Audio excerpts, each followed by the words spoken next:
Hello friends, ಎಲ್ರಿಗೂ ನಮಸ್ತೆ. ಸ್ವರ್ಣ ಕಿಚನ್ಗೆ ನಿಮ್ಮೆಲ್ಲರಿಗೂ ಸ್ವಾಗತ. ಇವತ್ತು ನಾವು ನಮ್ಮ ಕಿಚನ್ಲಿ ಗ್ರೀನ್ ಎಗ್ ಪಕೋಡ ಮಾಡ್ತಾಯಿದ್ದೀವಿ. ತುಂಬಾ ಚೆನ್ನಾಗಿರುತ್ತೆ, ಕ್ರಿಸ್ಪಿಯಾಗಿ ಟೀ ಜೊತೆಗೆ ಸೂಪರಾಗಿರುತ್ತೆ ಕಾಂಬಿನೇಷನು. ಬನ್ನಿ, ಈಗ ಟೈಮ್ ವೇಸ್ಟ್ ಮಾಡೋದು ಬೇಡ, ರೆಸಿಪಿನ ಸ್ಟಾರ್ಟ್ ಮಾಡೋಣ. ನಾನಿಲ್ಲಿ ಒಂದು 4 ಮಟನ್ನ ಬೇಯಿಸ್ಕೊಳ್ತಿದ್ದೀನಿ. ಬೇಯಿಸ್ಕೊಳ್ಳೋ ಟೈಮಲ್ಲಿ ಒಂದು ಚಿಟಿಕೆ ಆಗೋಷ್ಟು ಉಪ್ಪು, ಅದೇ ರೀತಿ ಈರುಳ್ಳಿ ಸಿಪ್ಪೆ ಹಾಕ್ಬಿಟ್ಟು ಏನಾಗುತ್ತೆ ನೀಟಾಗಿ ಮೊಟ್ಟೆ ಬಿಡಿಸ್ಕೋಬೋದು. ಹಾಗಾಗಿ ನಾನು ಈ ರೀತಿ ಹಾಕ್ತಾಯಿದ್ದೀನಿ. ಈಗ ಇದು ಬೆಂದ ಮೇಲೆ ಸಿಪ್ಪೆ ಬಿಡಿಸಿ ಪಕ್ಕಿಟ್ಕೊಳ್ಳೋಣ. ಈಗ ಅಷ್ಟರೊಳಗಡೆ ನಾವು ಒಂದು ಮಸಾಲ ರೆಡಿ ಮಾಡ್ಕೋಬೇಕಾಗುತ್ತೆ. ಒಂದು 5 ರಿಂದ 6 ಹಸಿಮೆಣಸಿನಕಾಯಿ, ಒಂದು ಇಡಿ ಆಗೋಷ್ಟು ಪುದೀನ, ಅದೇ ರೀತಿ 1 ಇಡಿ ಆಗೋಷ್ಟು ಕೊತ್ತಂಬರಿ ಸೊಪ್ಪನ್ನ ಹಾಕ್ಕೊಳ್ತಿದ್ದೀನಿ. ಹಾಗೆ ನಾನಿಲ್ಲಿ ಇದ್ರ ಜೊತೆಗೆ 2 ರೆಕ್ಕೆ ಆಗೋಷ್ಟು ಕರಿಬೇವಿನೆಲೆನೂ ಹಾಕ್ಕೊಳ್ತೀನಿ. ಈಗ ಇದಕ್ಕೆ ಒಂದು ಸ್ವಲ್ಪ ನೀರನ್ನ ಹಾಕ್ಕೊಂಡು ಗ್ರೈಂಡ್ ಮಾಡಿಕೊಂಡು ಒಂದು ಪಾತ್ರೆಗೆ ಹಾಕೋಬೇಕಾಗುತ್ತೆ. ಇದನ್ನೆಲ್ಲ ಹಾಕ್ಕೊಂಡು ಇದಕ್ಕೆ ಒಂದು ಸ್ವಲ್ಪ ನೀರು ಹಾಕಿಬೇಕಾದ್ರೆ ಜಾರಲ್ಲಿ ತೊಳೆದ್ಬಿಟ್ಟು ಹಾಕೊಳ್ಳಿ, ಜಾಸ್ತಿ ನೀರು ಹಾಕೋದು ಬೇಡ. ಈಗ ಇದ್ರ ಜೊತೆಗೆ ನಾನಿಲ್ಲಿ ಒಂದು 2 ಟೇಬಲ್ ಸ್ಪೂನ್ ಆಗೋಷ್ಟು ಕಡಲೆ ಹಿಟ್ಟು ಹಾಕ್ಕೊಳ್ತಿದ್ದೀನಿ. ಅದೇ ರೀತಿ 2 ಟೇಬಲ್ ಸ್ಪೂನ್ ಆಗೋಷ್ಟು ಅಕ್ಕಿ ಹಿಟ್ಟು, 1 ಟೇಬಲ್ ಸ್ಪೂನ್ ಆಗೋಷ್ಟು ಕಾರ್ನ್ ಫ್ಲೋರ್ ಹಾಕ್ಕೊಳ್ತಿದ್ದೀನಿ. ಅದೇ ರೀತಿ ಒಂದು ಅರ್ಧ ಟೇಬಲ್ ಸ್ಪೂನ್ ಆಗೋಷ್ಟು ಶುಂಠಿ ಬೆಳ್ಳುಳ್ಳಿ ಪೇಸ್ಟ್ನ ಹಾಕ್ಕೊಳ್ತೀನಿ. ರುಚಿಗೆ ತಕ್ಕದಷ್ಟು ಉಪ್ಪನ್ನ ನೋಡಿ ಹಾಕೋಬೇಕಾಗುತ್ತೆ.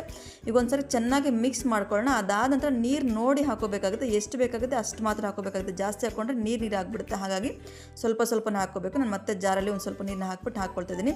ನಮಗಿಲ್ಲಿ ಕೈಯಲ್ಲಿ ಹಿಡ್ಕೊಂಡ್ರೆ ಅದು ಹಿಟ್ಟು ಹಾಗೆ ಜಾರಬೇಕು. ಈಗ ಮಿಕ್ಸಿಂಗ್ ಏನಿದೆ ಅದು ಜಾರಬೇಕು. ಈಗ ಈ 4 ಮೊಟ್ಟನ ಬೇಯಿಸಿ ಸಿಪ್ಪೆ ಬಿಡಿಸಿಟ್ಕೊಂಡಿದ್ದೆ. ಈಗ ಇದನ್ನ ರೀತಿ ಒಂದು ಮೊಟ್ಟನ 4 ಪೀಸಾಗಿ ಮಾಡ್ಕೊಳ್ತೀನಿ. ಮಾಡ್ಕೊಂಡು ಈಗ ಮಸಾಲ ನಾವೇನು ರೆಡಿ ಮಾಡ್ಕೊಂಡಿದ್ವಿ ಅದರಲ್ಲಿ ಡಿಪ್ ಮಾಡಿಬಿಟ್ಟು ನಾವು ಡೈರೆಕ್ಟ್ ಈಗ ಎಣ್ಣೆದಲ್ಲಿ ಹಾಕ್ಕೋಬೋದು. ಎಣ್ಣೆ ಒಂದು ಕಡೆ ಕಾಯೋದಕ್ಕೆ ಇಟ್ಟಿರಬೇಕು. ಕಾಯೋದಕ್ಕೆ ಇಟ್ಟಿದ್ರೆ ನಮಗೆ ತುಂಬ ಈಸಿ ಆಗುತ್ತೆ.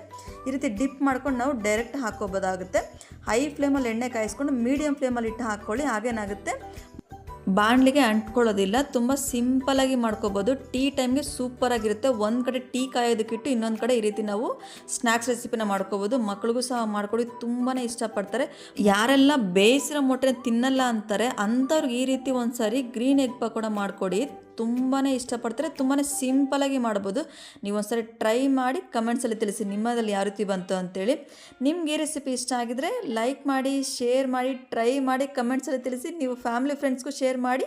ಹಾಗೆ ನನ್ನ ಚಾನಲ್ನ ಸಬ್ಸ್ಕ್ರೈಬ್ ಮಾಡೋದು ಮಾತ್ರ ಮರಿಬೇಡಿ ಅಂತ ಹೇಳ್ತಾ ನಾನು ಈ ವಿಡಿಯೋನಲ್ಲಿಗೆ ಮುಗಿಸಿದ್ದೀನಿ. ಮತ್ತೊಂದು ಒಳ್ಳೆ ವಿಡಿಯೋ ಜೊತೆ ಬರ್ತೀನಿ. Thank you.